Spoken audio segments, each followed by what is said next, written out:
आप सभी को प्रतिभा तिवारी की तरफ से सादर प्रणाम। कल 10 मई है और कल अक्षय तृतीया है, तो सोचा एक छोटा सा ब्लॉग बना करके आपको बताऊं कि अक्षय तृतीया का क्या महत्व है। तो हिंदू धर्म में भी अक्षय तृतीया के पर्व का विशेष महत्व होता है। हिंदू मान्यताओं के अनुसार यह तिथि बहुत ही शुभ मानी जाती है। पंचांग के अनुसार हर अक्षय तृतीया का पर्व हर वैशाख माह के शुक्ल पक्ष की तृतीया तिथि को मनाया जाता है। अक्षय तृतीया का अर्थ होता है जिसका कभी भी क्षय ना हो या जिसका कभी भी नाश ना हो। तो अक्षय तृतीया को किया जाने वाला दान पुण्य जप तप हवन आदि जो कुछ भी हम करते हैं उसका करोड़ों फल देने वाला होता है। तो इस दिन लक्ष्मी नारायण भगवान की पूजा की जाती है। इस वर्ष अक्षय तृतीया 10 मई को मनाई जाएगी। तो इसका शुभ मुहूर्त देख लेते हैं कब का है।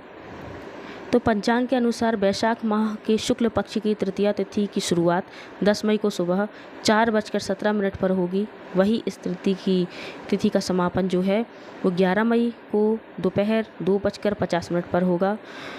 सूर्य उगते हुए मुहूर्त में ही हमारी पूजा होती है। तो 10 मई को ही सूर्य जब उगे हैं तभी हमारी जो अक्षय तृतीया है उसका मुहूर्त लगा है। तो हमारी जो पूजा होगी वो 10 मई को ही अक्षय तृतीया मनाई जाएगी। अक्षय तृतीया का जो त्यौहार है वो महालक्ष्मी और भगवान विष्णु की पूजा के लिए होता है। तो शुभ मुहूर्त देख लेते हैं उनकी पूजा का। तो सुबह 5:48 से दोपहर 12:23 तक पूजन का मुहूर्त है। उस दिन आपको सात्विक भोजन करना है, मांसाहार नहीं करना है, प्याज लहसुन का त्याग करना है।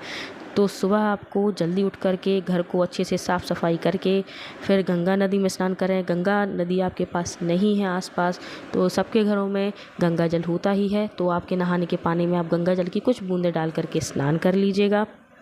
फिर उसके बाद पीले वस्त्र धारण करिएगा। फिर लक्ष्मी नारायण भगवान की विग्रह स्थापित करके या फ़ोटो स्थापित करके पीले फल, पीले फूल, मेवा जो भी आपकी सामर्थ्य है आप उसके अनुसार पूजन करें। सत्तू का जो आटा होता है उसका कुछ बना करके भगवान को प्रसाद लगाइए। ठीक है। तो अब आप देख लेते हैं कि इस दिन आपको दान क्या करना है। तो पीले वस्त्र, पीले फल फूल, चने की दाल, हल्दी, सोना आदि का दान कर सकते हैं।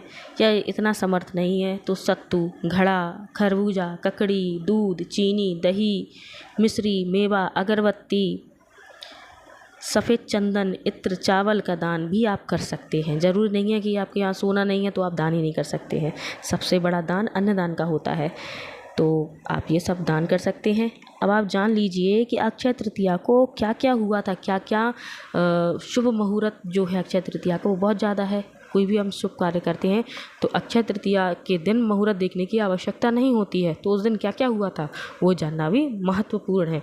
तो महत्वपूर्ण क्या है उस दिन? पहला तो ये है कि अक्षय तृतीया तिथि पर भगवान विष्णु के छठे अवतार भगवान श्री परशुराम जी का अवतार हुआ था।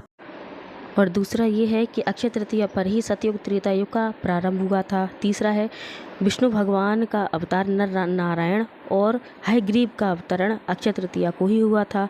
चौथा है इस दिन पर ही ब्रह्मा जी के पुत्र अक्षय कुमार का आविर्भाव हुआ था। पांचवा है अक्षय तृतीया के दिन ही वेद व्यास और श्री गणेश जी द्वारा महाभारत ग्रंथ का लेखन प्रारंभ हुआ था। छठवां है अक्षय तृतीया को ही महाभारत के युद्ध का समापन भी हुआ था। सातवां है धार्मिक मान्यताओं के अनुसार ही अक्षय तृतीया के दिन ही माँ गंगा का पृथ्वी पर आगमन भी हुआ था।